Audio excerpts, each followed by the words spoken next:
प्यारे बच्चों, आप लोगों को सामाजिक समस्याओं पर प्रोजेक्ट वर्क तैयार करने के लिए दिया गया था। चार्ट पेपर कहा गया था बनाने के लिए, और चार्ट पेपर में आपका टॉपिक जो दिया गया था उसको लिख के और कोलाज तैयार करने थे ना।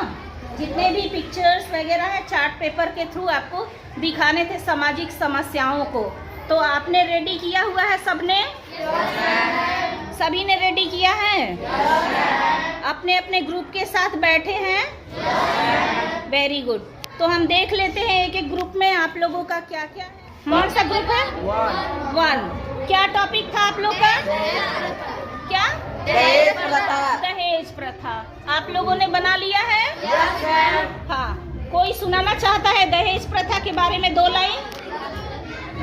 हाँ बोलिए, अपना नाम बताइए सबसे पहले। हाँ बताइए आपका नाम। My name is Juhi Kumari. Juhi Kumari, सुनाइए दहेज प्रथा के बारे में 2 लाइन। दहेज प्रथा के कारण हर पुरुष एक खूबसूरत महिला के रूप में पत्नी चाहता है। अगर किसी महिला का रंग सांवला है या उसके अंदर कुछ कमी है तो लड़के वालों को दहेज देकर दहेज के लालच में विवाह कराया जाता है। इसी प्रकार दहेज प्रथा को गति मिल रही है। हाँ ठीक है, वेरी गुड, क्लैप फॉर। तो दहेज प्रथा क्या है आपने समझ लिया। लड़की पक्ष से लड़के पक्ष को जब कभी भी कुछ भी पैसा, गाड़ी, बंगला, कुछ भी गिफ्ट के रूप में दिया जाता है तो वो होता है दहेज। ये हमारे समाज में बहुत ही बुराइयां जड़ कर गई है। दहेज प्रथा जैसी डॉरी जैसी समस्या है, ये हमारे समाज में बहुत जड़ कर गई है। बिना दहेज के सोचो, बिना दहेज के लड़कियों की शादी नहीं हो पा रही है, और अगर शादी हो भी जा रही है तो दहेज के लालच में ससुराल वाले लड़कियों को जिंदा जला देते हैं या एसिड डाल के उसको खत्म कर देते हैं। ऐसी घटनाएं आज हमारे समाज में बहुत तेजी से पनपने लगी है। लोग लालच में, देखो बच्चे, अगर हमारा समाज पढ़ा लिखा नहीं होगा, आप लोग पढ़े लिखे नहीं होंगे, खास करके बॉयज, तो ऐसा ही आने वाले समय में होगा। ठीक है, क्या करते हैं, ये हमारा समाज जो है पुरुष प्रधान देश है ना, पुरुष प्रधान देश है, जहाँ पे लड़कों को, आदमी लोगों को ज्यादा मान्यता दी जाती है, उनको ज्यादा इज्जत दी जाती है। इसीलिए आपने देखा होगा कि पढ़ाई लिखाई सब हाई क्वालिफिकेशन जो है वो लड़कों को ही दिया जाता है, और लड़कियों को बस चूल्हा चौका करने के लिए, शादी करने के लिए ही पढ़ाया जाता है। तो ऐसे में हम लोगों को समाज को बदलना है।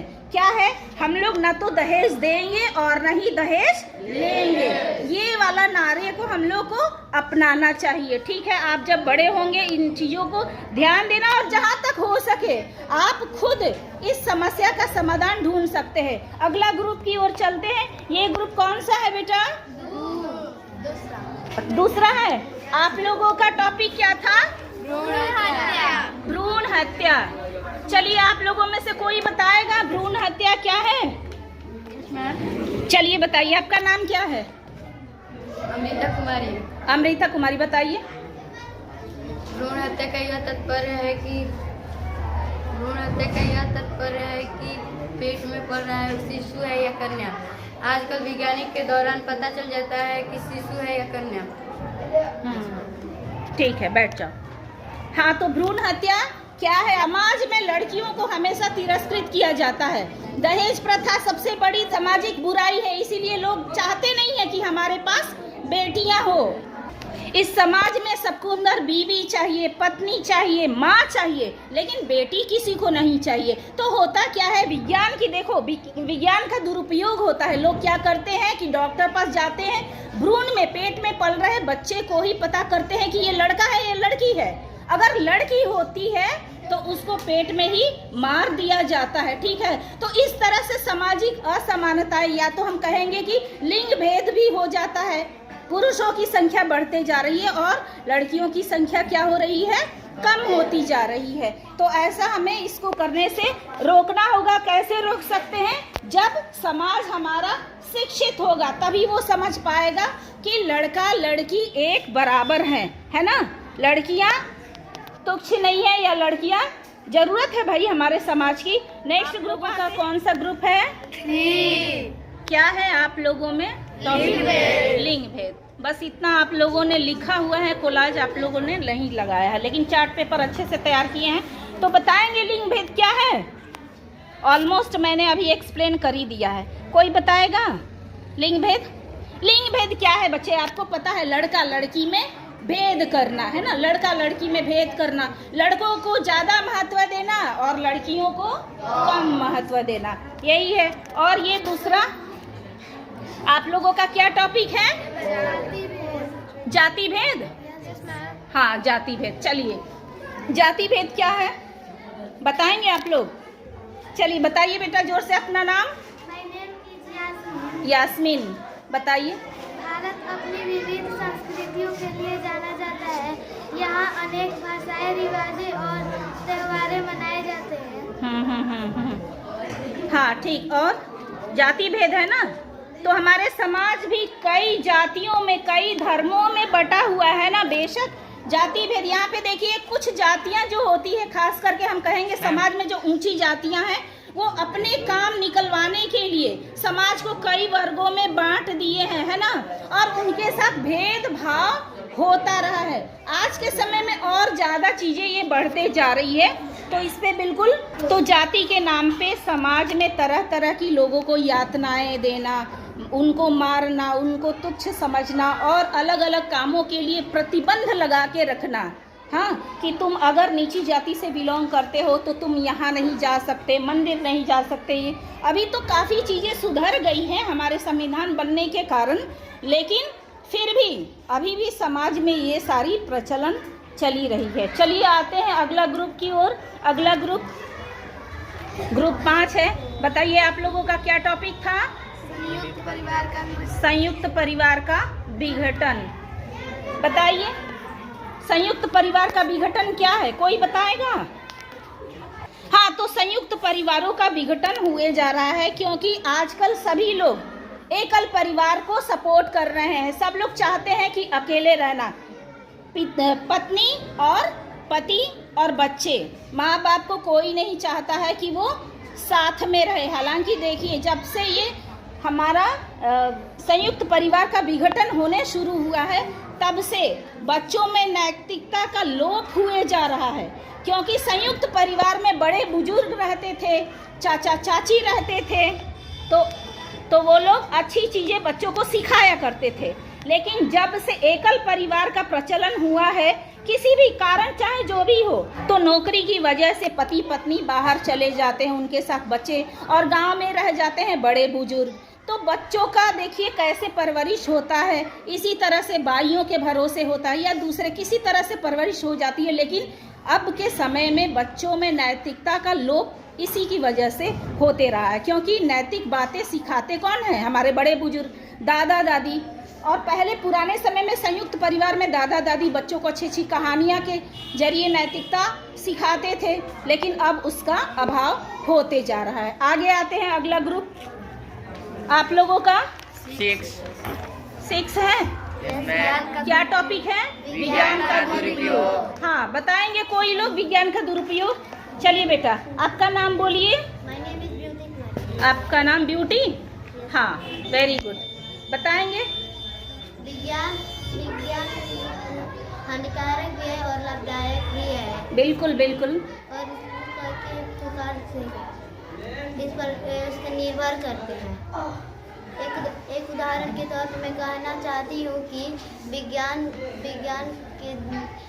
के दावा के लोगों के बीमारी से बचने के लिए किया जाता है। ठीक।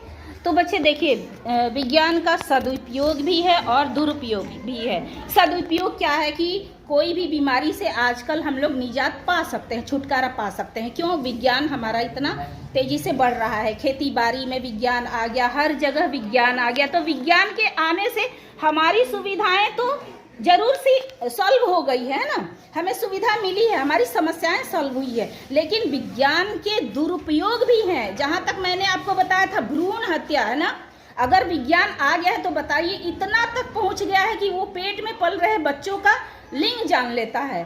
और इस तरह ये तो गलत है ना, लोगों ने उसका दुरुपयोग करना शुरू कर दिया। उस विज्ञान का उपयोग करके लड़कियों को ही पेट में मार दिया जा रहा है। तो ये दुरुपयोग हो गया ना। तो जहाँ सदुपयोग है विज्ञान का, वहीं दुरुपयोग भी है। तो हमें किसकी ओर जाना है? हमें सदुपयोग की ओर जाना है ना। हमें उसका सदुपयोग करना है, दुरुपयोग नहीं करना है। समझ लिए? अगला लास्ट ग्रुप है, बताइए आपका।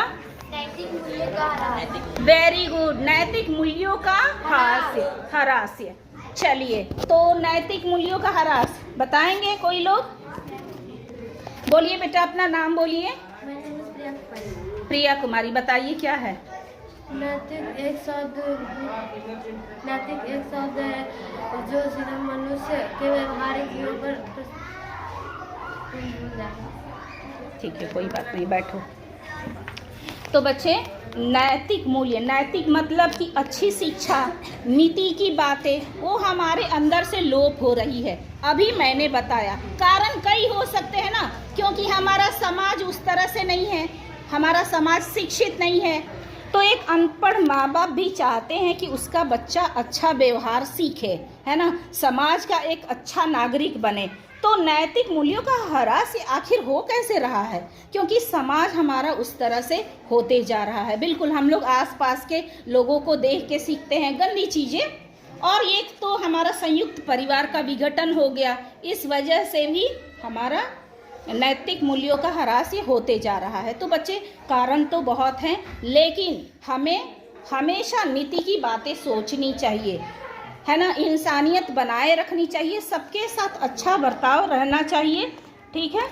तो बच्चे, आप लोगों ने बहुत अच्छा किया है, सभी ने मेहनत किया है। चार्ट पेपर में अपना अपना टॉपिक लिखकर आप लोग ले आए, और इसी बहाने आप लोगों ने अपने ही टॉपिक के बारे में बहुत अच्छे से तैयारी की है, पढ़ा है। ठीक है? तो जितनी भी आज सामाजिक समस्याओं के बारे में हम लोगों ने आज चर्चा किया है, कोशिश कीजिएगा कि आप जैसे जैसे आप बढ़ेंगे, समाज में इन बुराइयों को कम करना हमारी जिम्मेदारी है, हम सबकी जिम्मेदारी है ना बेटा। चाहे वो दहेज प्रथा हो, भ्रूण हत्या हो, लिंग भेद हो, जाति भेद हो, संयुक्त परिवार का विघटन हो, विज्ञान का दुरुपयोग है, और नैतिक मूल्यों का ह्रास है। तो ये सारी समस्याओं पर आप लोगों ने टॉपिक तैयार किया है, कोलाज तैयार किया है, चार्ट पेपर तैयार किया है, और उम्मीद करते हैं बेटा कि आप लोग इसके प्रति जागरूक भी होंगे, है ना। सिर्फ चार्ट पेपर में तैयार करने से नहीं होता है, इसके लिए आपको जागरूक होना पड़ेगा, क्योंकि ये सारी बुराइयां जो है हमारे समाज में जड़ कर रही है ना, हमारे समाज को खोखला कर रही है। अभी किसी ने बताया कि हमारा भारत जो देश है वो विभिन्न संस्कृति, विभिन्न धर्मों, विभिन्न जातियों वाला देश है ना। तो विविधता में एकता है, इस चीज को बनाए रखनी है। विविधता में एकता, यही तो हमारे भारतीय नागरिक होने की पहचान है कि नहीं? कोई हिंदू है, मुस्लिम, सिख, ईसाई, चाहे जो भी हो, विविधता में एकता होनी चाहिए। और जितने भी सामाजिक बुराइयां हैं, आप लोगों ने जो टॉपिक तैयार किया हुआ है, इस टॉपिक को समझिए और आगे चल के कोशिश कीजिए कि हमारे समाज में आस-पास अगर जहां तक आप कर पाए उसको सुधार करना है। ठीक है? सभी लोग समझ गए? ओके बेटा, तो हम लोग अगले क्लास में मिलते हैं। आपको अगला टास्क दिया जाएगा, तब तक के लिए ये क्लास बंद करते हैं। ठीक है?